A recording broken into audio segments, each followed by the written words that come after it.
Sabi daw nila kapag networker ka, ang kaya mo lang bilhin daw, mga magarang sasakyan, bahay, mga trip sa ibang bansa. Actually ngayong araw, papatunayan namin sa inyo na ibang in global. Dahil ngayong araw, meron isang bata, ang pangalan Janvi San Juan, bumili ng isang beach resort sa Palawan. Ang malupit dito, kung saan nag-shoot yung Survivor, ayun lang siya, katabi lang namin.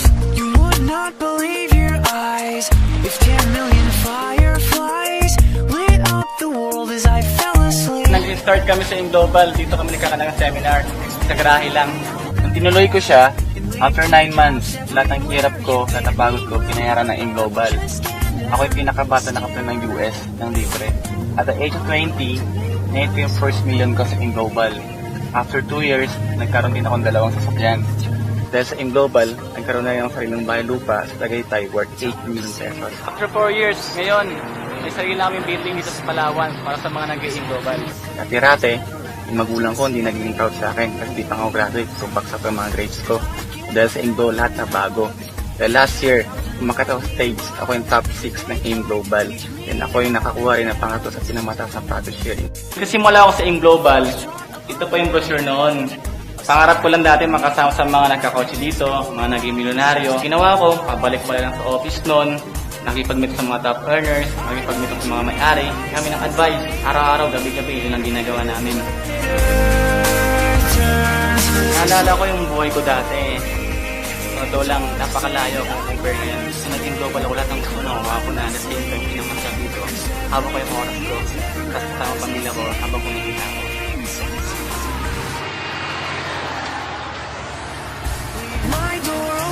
Akala ko lahat ng pangarap ko nakuha ko na. Yung palang simula pa lang. Dahil sa in global, nakuha ko ultimate dream car ko na Camaro. Dati napanood ko na sa Transformers, pero ngayon si Bumblebee, kotse na ni Janvi. Kumita lang 10,000, 15,000, tuwang-tuwa na ako.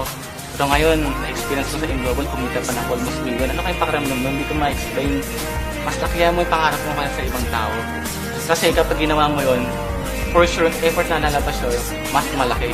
And pangalawa, dapat meron kang paniniwala sa sarili mo na kayang-kaya mo lahat. And huwag mo kakalimutan na kasama mo yung Diyos. Kasi nga, sa akin, nagsimula ko sa AIM, ang tumatak ng sa utak ko, I can do all things through Christ who strengthens me.